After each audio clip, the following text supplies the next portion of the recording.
Agradecerle, obviamente, a Nicolás Santo, que puede saludar ahí, así lo ven, y que en un ratito va a estar ilustrándonos con su charla.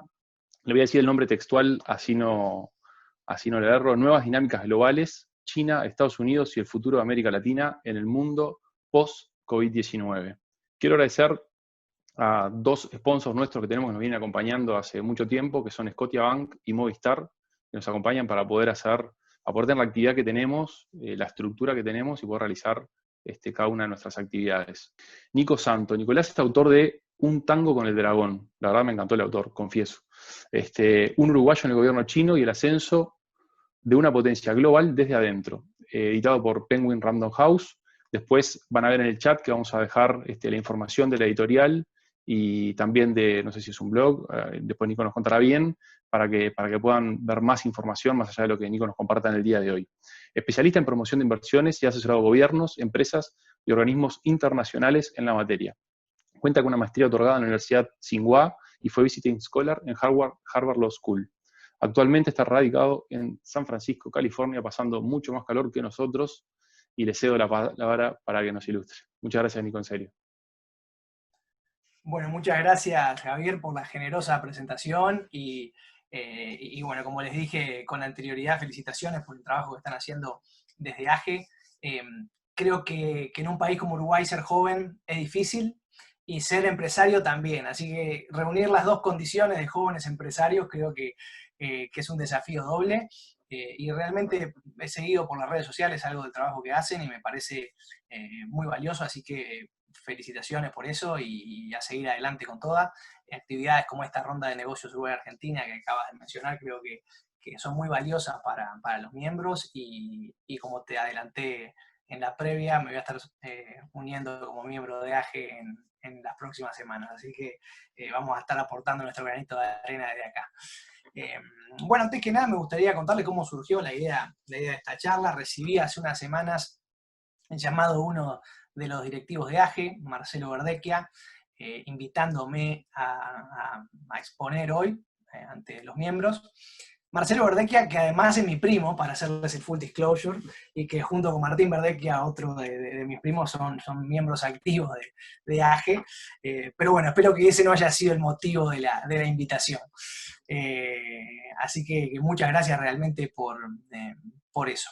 Y ni bien me llamó, me pareció interesante traer a colación justamente este tema, el tema de las nuevas dinámicas globales, de cómo esta nueva rivalidad entre China y Estados Unidos va a afectar a América Latina, cómo va a afectar al Uruguay en particular, y cómo se van a reposicionar los distintos actores en el mundo, qué nuevas oportunidades de negocios va a abrir esta situación, y qué cambios pueden esperarse en función de ciertas cosas que ocurran, porque hay un fenómeno que sí es puntual, tal vez, que es la pandemia, pero también hay otro que va más allá de la pandemia, que es el ascenso global de China en sí, ¿no? Que es probablemente una de las tendencias más importantes de nuestras vidas, y que naturalmente continuará generando un gran estrés estructural en el orden mundial, porque a medida que China busca ascender, Estados Unidos busca mantener su posición, y naturalmente eso genera ciertas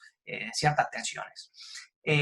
Hoy me gustaría dividir la charla en tres secciones. En la primera me gustaría darles un pantallazo sobre esta suerte de nueva bipolaridad a la que hacíamos referencia entre China y Estados Unidos. En la segunda sección me gustaría conversar un poco sobre los desafíos y oportunidades que esta situación genera, en base a lo que me ha tocado ver en los últimos 10 años en China por un tiempo y ahora en el área de la Bahía de San Francisco, en Silicon Valley, uno de los lugares, uno de los centros de innovación más importantes a nivel global. Y en la tercera y última parte me gustaría dejarles alguna recomendación de podcast, de lecturas, de newsletters que creo que pueden ser muy valiosas para ustedes y ayudarlos a enriquecer un poco el entendimiento sobre todas estas cosas que están pasando, que es importante tenerlas claras, ¿no? Y bueno, metiéndonos ya directamente en esta tensión China-Estados Unidos, a mí me gusta mucho la frase que usa el profesor Noah Feldman de la Escuela de Leyes de Harvard para graficar esta situación. Feldman equipara lo que está pasando a lo que pasaría si una fuerza imparable chocara contra un objeto inamovible, ¿no? Siendo China la fuerza imparable y el objeto inamovible, Estados Unidos. Y en ese sentido, me gustaría señalar que muchas veces, debido a que China es gobernada por el Partido Comunista, se suele caer en la tentación de decir que estamos ante una nueva guerra fría, ante nuevamente la lucha entre el capitalismo y el socialismo.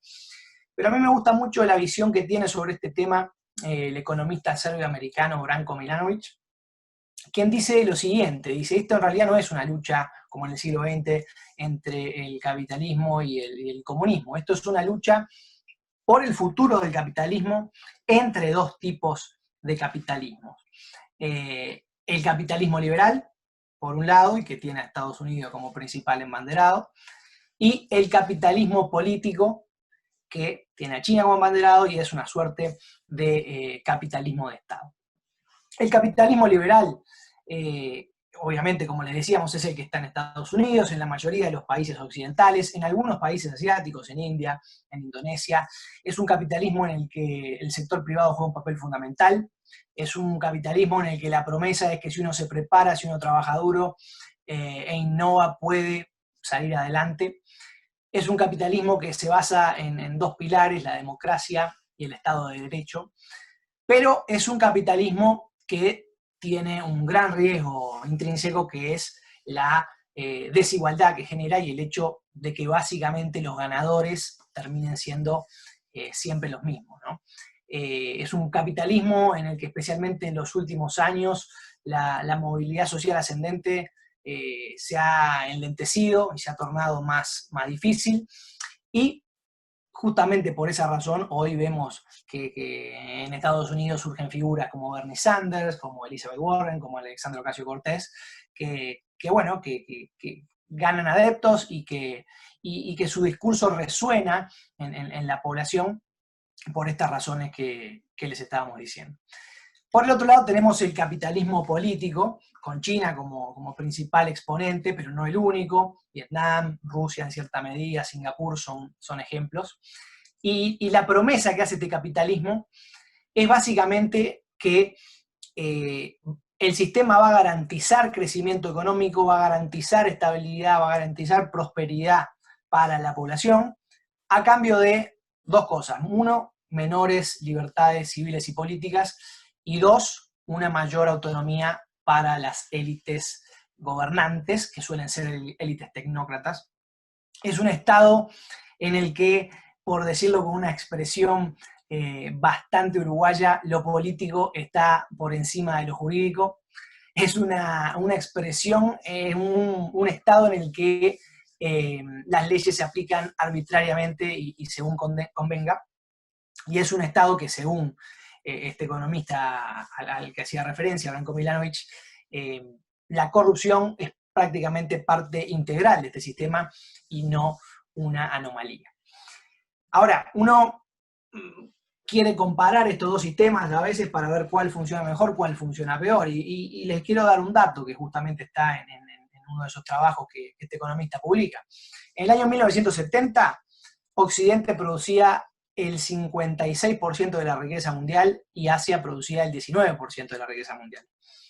Hoy, Occidente produce el 37% de la riqueza mundial y Asia el 43%. Así que después de 40 años de apertura y reforma de China, hoy tenemos una China que es bastante poderosa, y en parte debido a que ha aplicado un modelo alternativo en cierta medida, pero sí basado en la innovación como principal fuente de generación de riqueza. Y tal vez esto les parezca algo demasiado teórico o algo que los toca de lejos, que no los toca muy de cerca, ¿no?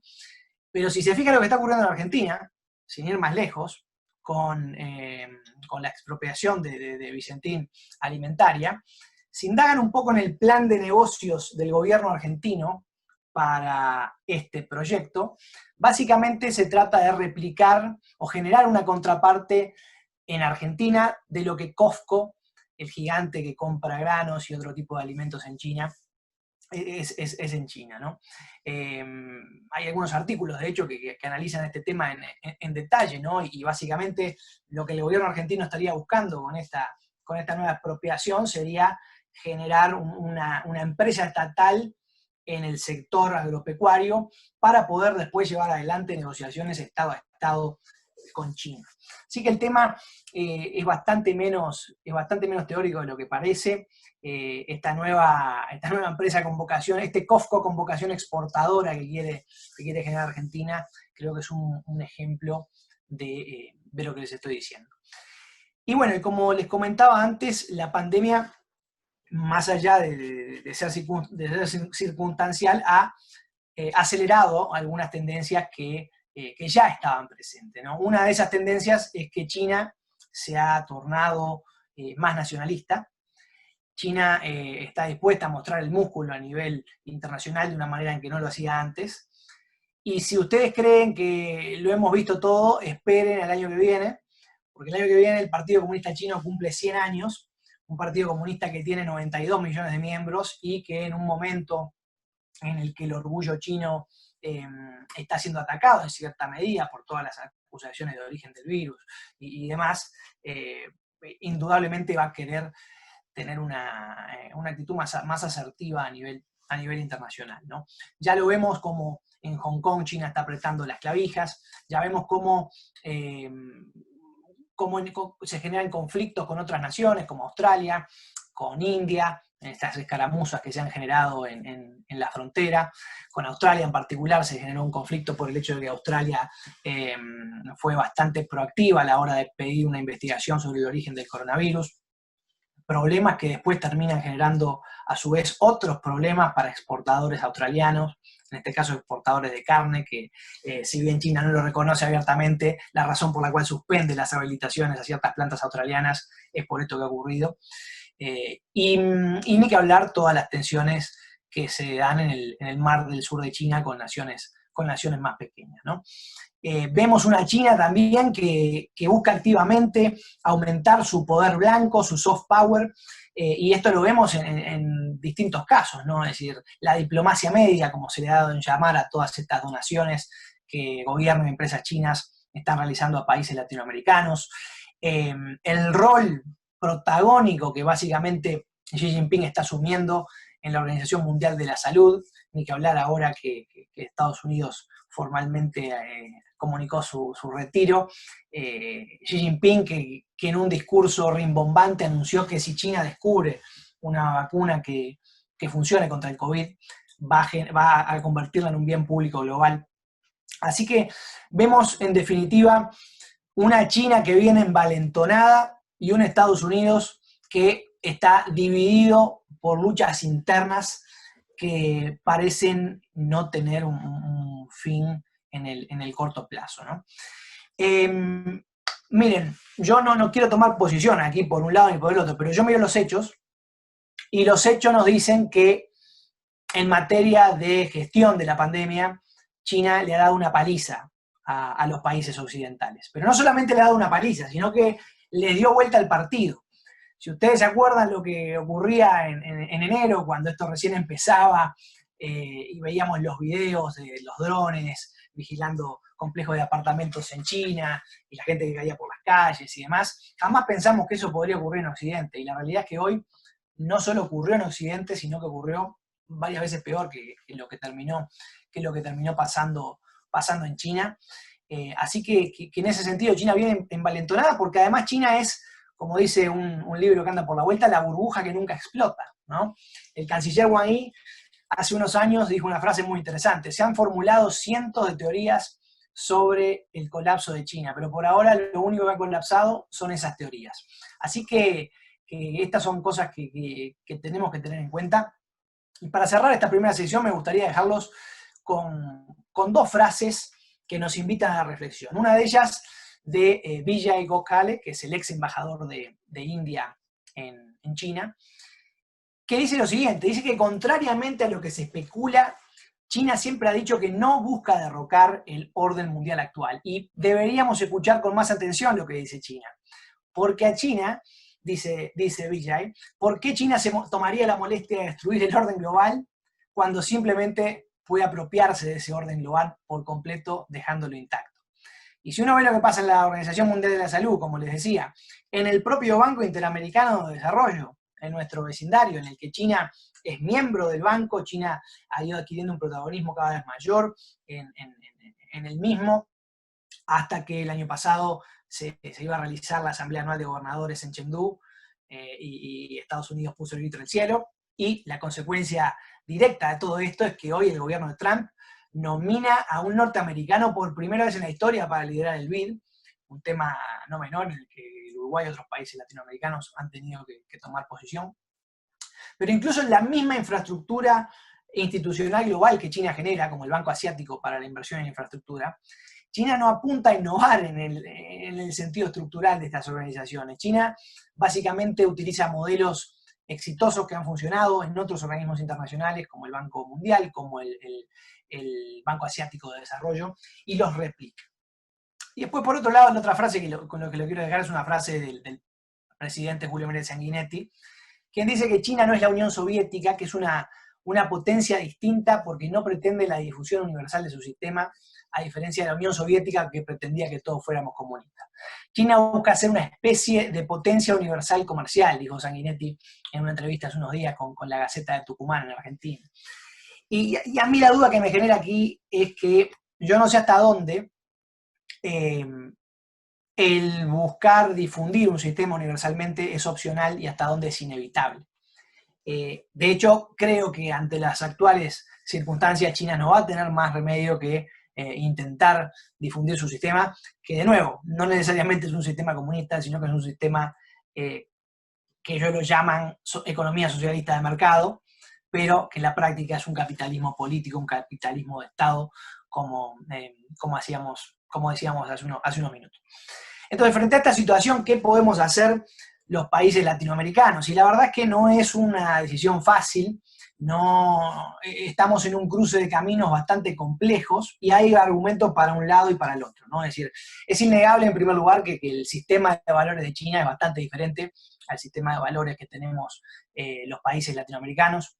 Es innegable también que por cuestiones hemisféricas, por cuestiones de familiaridad cultural, estamos más cerca de Estados Unidos, pero a pesar de que esto no sea tan evidente, por cuestiones del estadio de desarrollo en el que nos encontramos, por el hecho de ser países en desarrollo, estamos más cerca de China, más cerca de lo que se imaginan. Creo que una de las cosas que uno ha podido ver en distintas conversaciones con jóvenes chinos, con empresarios chinos, con miembros del gobierno y demás, es que las aspiraciones que tenemos como habitantes de países en desarrollo, o como nacionales de países en desarrollo, son bastante similares. Así que desde esa perspectiva estamos un poco más cerca de China. Y también creo que es interesante ver qué es lo que están haciendo otros países, cómo se están posicionando ante esta situación, ¿no? Singapur, por ejemplo, un país de gran prestigio a nivel internacional. Bueno, Lee Hsien Loong, el primer ministro de Singapur, que ahora va de salida, pero bueno, es el hijo del líder histórico de este país, dijo en un foro de seguridad hace un año más o menos que China y Estados Unidos no pueden forzar a las pequeñas naciones a elegir un bando, ¿no? Una estrategia a tener en cuenta. Nueva Zelanda, por su parte, miren, el canciller de Nueva Zelanda, hace poco lo entrevistaron al respecto de este tema, y contestó muy creativamente diciendo que la diplomacia es el arte de tirarse al agua sin salpicar a los demás, ¿no? Y básicamente la estrategia que hoy Nueva Zelanda está aplicando para lidiar con esta rivalidad geopolítica, tecnológica entre China y Estados Unidos es una suerte de ambigüedad deliberada. Porque por un lado Nueva Zelanda es parte de este acuerdo de inteligencia conocido como los 5 ojos, el Five Eyes, que es un acuerdo de inteligencia que nuclea a Estados Unidos, Canadá, Australia, Nueva Zelanda y el Reino Unido, por el cual comparten inteligencia y básicamente muchos lo ven como una alianza contra China. Pero al mismo tiempo Nueva Zelanda tiene a China como principal socio comercial y tiene un tratado de libre comercio con China y obviamente que no quiere que el gigante asiático se enoje porque eso le generaría problemas económicos bastante grandes. Y en Uruguay también lo vemos, la pasada semana, si mal no recuerdo, el presidente de la calle Pou, hablando de este tema en la cumbre del Mercosur, hizo especial referencia a la falsa dicotomía que existe entre China y Estados Unidos, ¿no? entre tener que elegir entre China y Estados Unidos. Sea cual sea el camino que terminemos tomando, creo que lo que no vamos a poder hacer es no elaborar una estrategia para acomodarnos en este nuevo mundo. Y más allá de lo que ocurra en la elección americana aquí en noviembre, sea que gane Trump o que Biden le arrebate el poder, la cuestión de fondo no va a cambiar. La competencia estratégica a nivel geopolítico, a nivel tecnológico entre Estados Unidos y China va a continuar, ¿no? Ahora, toda esta situación abre oportunidades de negocios para los países latinoamericanos. Creo que nosotros venimos de la cultura de que a río revuelto ganancia de pescadores y somos bastante pescadores en ese sentido. Lo que yo creo que es clave ante una situación como la que estamos es lograr hacer lo que Indra Nooyi, la ex CEO de PepsiCo, recomendaba y que es uno de los mejores consejos que me ha tocado escuchar. En este mundo los que ganan terminan siendo aquellos que son capaces de generar conexiones no evidentes. Entonces para eso uno tiene que estar como cuando uno se va a hacer un examen al oculista, ese examen que lo ponen contra una suerte de lente y uno tiene que andar apretando y distinguir dónde están los puntitos, ¿no? Con la visión periférica. Bueno, uno tiene que estar así, básicamente, identificando las distintas oportunidades y buscando los vínculos entre ellas, porque lo bueno de vivir en este mundo tan complejo es que tal vez nunca tuvimos tantas oportunidades para generar nuevos negocios como tenemos hoy.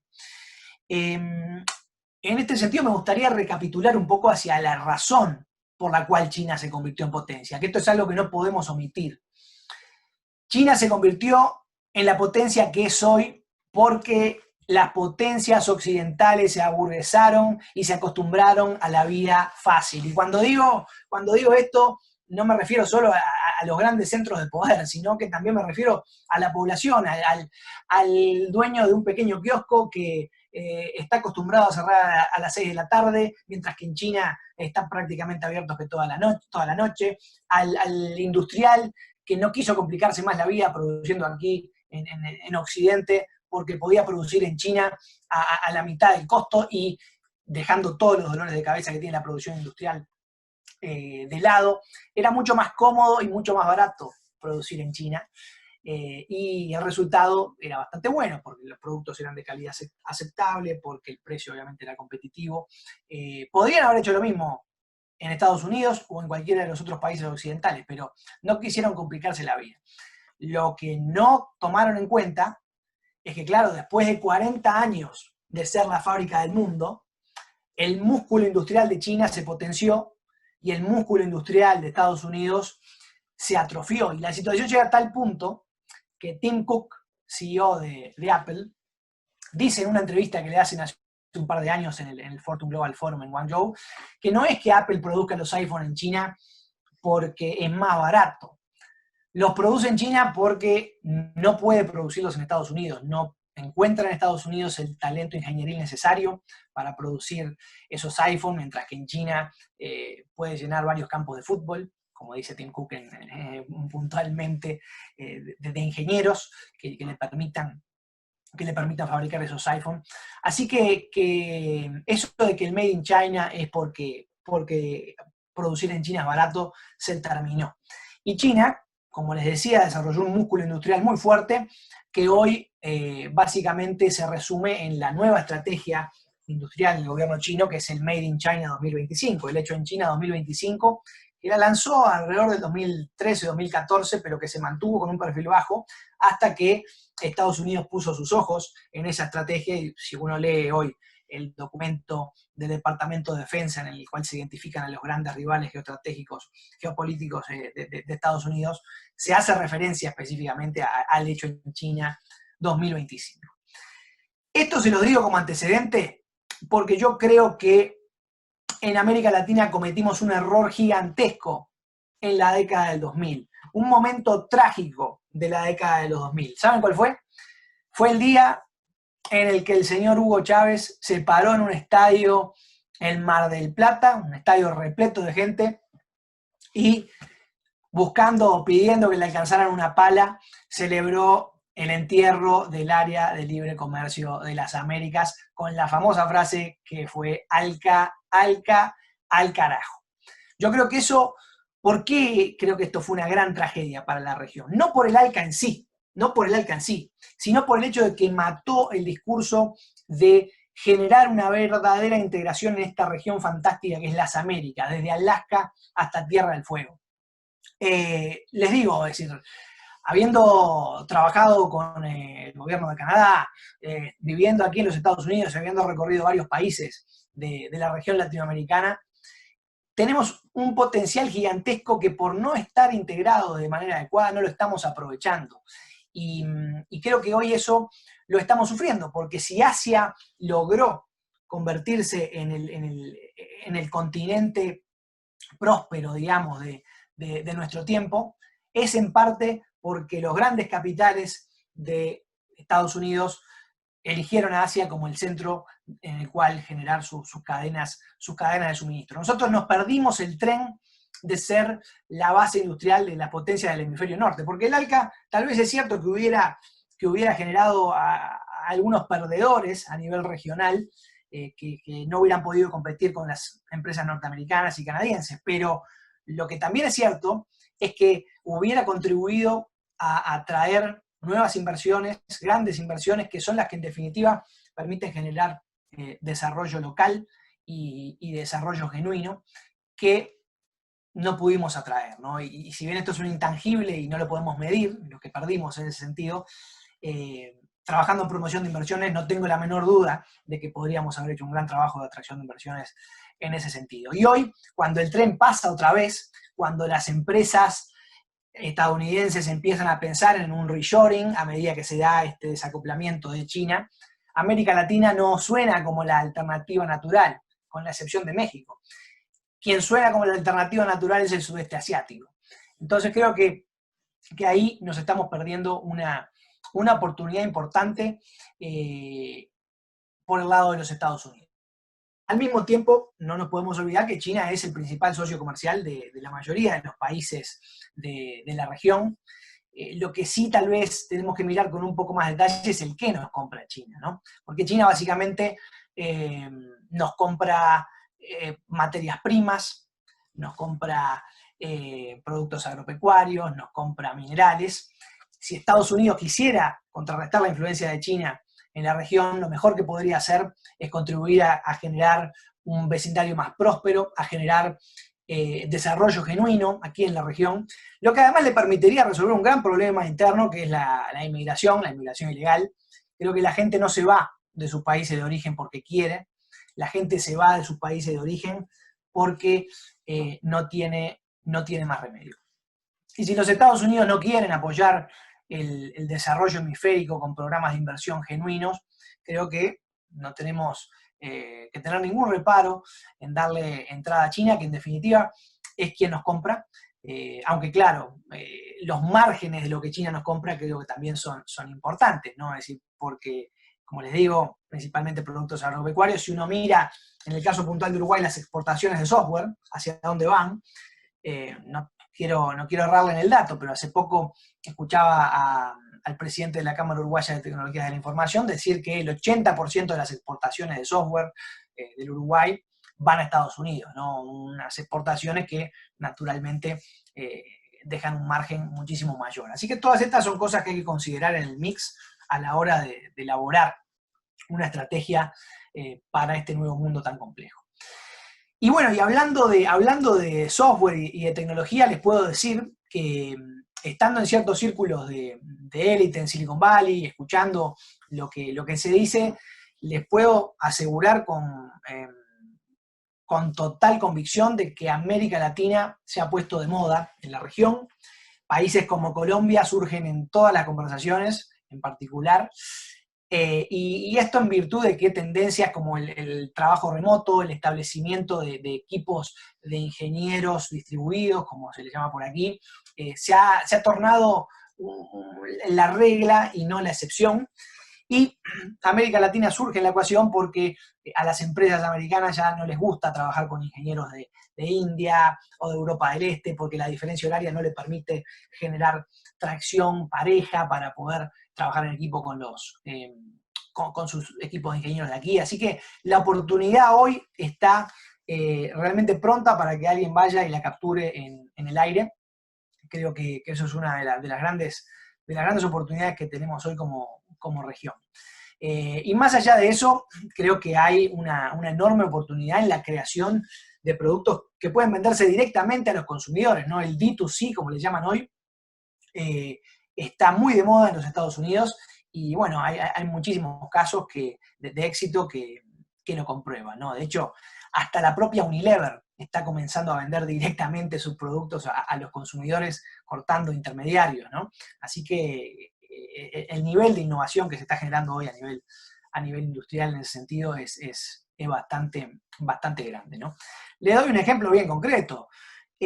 No sé si han escuchado hablar de la marca de calzado Allbirds, pero básicamente se trata del calzado de moda en Silicon Valley, en varios de estos centros costeros de los Estados Unidos, que es un calzado que tiene la particularidad de ser ecológico, es elaborado con lana merino, con eucaliptus incluso productos todo que tenemos en un país como el Uruguay, pero que sin embargo no hemos podido empaquetar en productos innovadores de este estilo. Hoy Allbirds, que es una empresa fundada por un neozelandés, tiene una evaluación de más de $1.000 millones.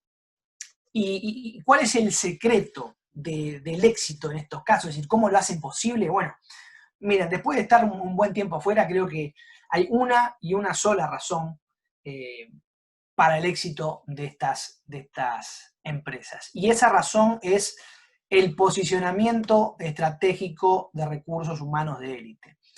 Yo estoy convencido de que nuestros mejores cerebros tienen que venir a instalarse a desarrollar sus carreras en los centros de innovación globales y desde acá repartir oportunidades y derramar oportunidades para sus países de origen. Yo no creo que a diferencia de lo que ocurría antes, en este mundo tan interconectado, la fuga de cerebro, como se lo debería llamar, sea algo negativo. Creo que al contrario, en este mundo hiperconectado, eso es un mecanismo, el contar con nuestro talento en las mejores organizaciones del mundo, es un mecanismo de generación de oportunidades sin igual.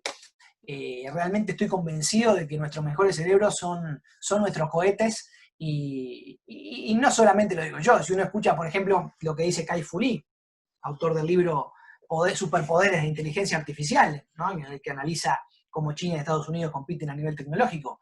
Kai-Fu Lee dice bien claramente, es decir, los terceros países, digamos, lo único que pueden hacer en este mundo es enviar a sus mejores cerebros a las mejores universidades y luego que ellos desde ahí contribuyan a generar los emprendimientos, los ecosistemas que contribuyen a generar este desarrollo genuino.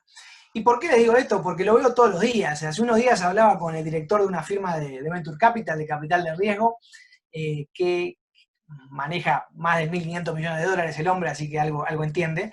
Y me decía que al final del día las decisiones las tomaban en base a la familiaridad que tuvieran con ciertas regiones, ¿no? Es decir, si una de las empresas de su portafolio tenía que abrir un centro de investigación y desarrollo en otro país, lo iba a abrir no en el país que los datos dijeran que había que abrirlo, sino en el país en el que tuviera algún contacto, alguna referencia que lo pudiera guiar para ese país. Entonces, nosotros creo que tenemos que mejorar muchísimo a la hora de entrenar a profesionales, a emprendedores capaces de ir y comerle la oreja a los CEOs de las principales corporaciones del mundo, que son los que en definitiva toman las decisiones y los que en definitiva tienen la capacidad de movilizar esos recursos económicos que tanto se precisan en nuestros países, ¿no? Y más allá de generar este tipo de individuos, creo que es fundamental posicionar a personas que provengan de contextos culturales similares a los nuestros en puestos de decisión, porque es mucho más fácil después que otros vengan, presenten proyectos y terminen recogiendo los fondos que necesitan, ¿no? Y en este sentido yo sé que hoy estamos en un mundo en el que todo parecería ser súper técnico, en el que la información y los datos, digamos, son el rey, ¿no? Data is king, por decírselos en inglés. Mira, yo tengo este libro aquí de una persona muy interesante que es Robert Iger, el ex CEO de Disney, un tipo muy elocuente y muy inteligente, muy articulado a la hora de de explicar conceptos. Y después de dirigir una empresa como Disney, después de hacer partnerships con Pixar, con Marvel, de adquirir Marvel, de adquirir Lucasfilm, la productora de Star Wars, este señor dice que hay que reconocer que nunca hay una certeza del 100% a la hora de tomar un riesgo, y no importa la cantidad de datos que hayas recibido, no importa cuánto hayas vetado una decisión, a la hora de tomar el riesgo, en última instancia, termina siendo una decisión basada en el instinto de la persona. Así que creo que a muchos les va a resonar esto que dice Iger, porque bueno, a veces en este mundo, en esta marea de MBAs y demás, parece que perdemos la perspectiva de que en definitiva los riesgos son riesgos, y bueno, y hay que tener el coraje para tomarlo, ¿no? Para ir cerrando, me gustaría dejarles algunas recomendaciones, como les prometí al principio. Les quiero dejar una recomendación de un libro, que es un libro que acaba de salir, no lo leí todavía, les voy a ser honesto, pero leí la previa en un artículo de Bloomberg la semana pasada y me gustó mucho. Se llama precisamente La burbuja que nunca explota, y es un libro que habla sobre China y sobre cómo muchas de las predicciones de economistas occidentales han acabado en la papelera. Me gustaría recomendarles también el podcast Business Wars, que es un podcast que creo que lo van a encontrar muy interesante porque analiza todas las rivalidades de negocios que nos han fascinado en algún momento. Coca-Cola contra Pepsi, Nike contra Adidas, Microsoft contra Apple, Amazon contra Walmart. Realmente está muy bien logrado, se lo recomiendo. Y finalmente los invito a suscribirse también al newsletter que en lo personal elaboro varias veces a la semana, que se llama China Notes, en el que compartimos todas las novedades sobre lo que está pasando en los negocios entre China y América Latina, y que creo que lo pueden encontrar valioso. Así que luego le vamos a compartir el link para que lo puedan ver.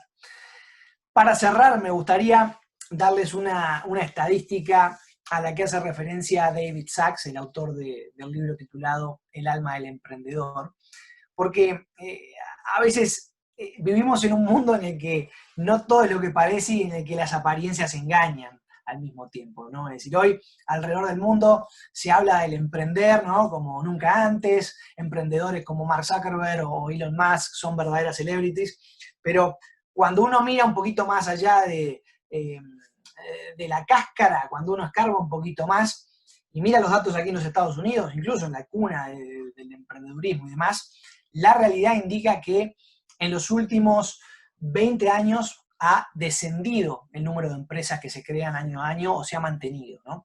Y de hecho se habla mucho de venture capital y de financiamiento y ese tipo de cosas. La realidad marca que solo el 17% de las empresas estadounidenses acceden a financiamiento externo y solamente 2 de cada 10 emplean gente. Así que esto creo que es importante marcarlo para no perderse en el ruido, y creo que tampoco es una casualidad, ¿no? Porque, miren, hay una caricatura que a mí me gusta muchísimo. Es una caricatura que tiene 3 filas. Una fila, tal vez alguno la vio, una fila es la fila para criticar, que es una fila larguísima. Otra fila es la fila para sugerir cómo se deberían haber hecho las cosas, y que es un poco menos larga. Y la tercera fila es la fila para hacer, que en esa fila no quiere estar nadie, ¿no? Porque hacer es difícil, porque emprender es difícil, y bueno, el mensaje que me gustaría dejarles hoy es que para aprovechar todas las oportunidades que genera este nuevo mundo en el que tenemos a China y Estados Unidos en esta rivalidad, creo que lo mejor que pueden hacer es justamente seguir haciendo, seguir emprendiendo, porque en definitiva esa es la manera en la que podemos generar oportunidades de progreso para nuestra sociedad, y porque esa es la manera mediante la cual podemos construir un mejor porvenir. Muchas gracias, Aje, por la invitación.